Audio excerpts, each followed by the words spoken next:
My name is Crystal. I was born in Mexico and moved to Chicago when I was 12. I was actually the closest with my grandma, and like a lot of people, that's how you kind of learn how to cook.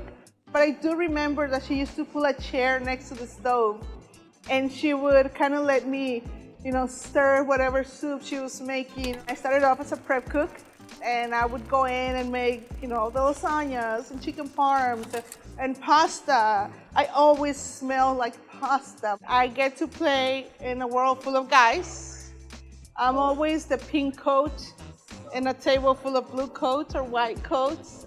Being able to teach my kids that you can do whatever you want, regardless of whether you're a guy or a girl. And I am extremely proud of being part of the Uncommon Chef community.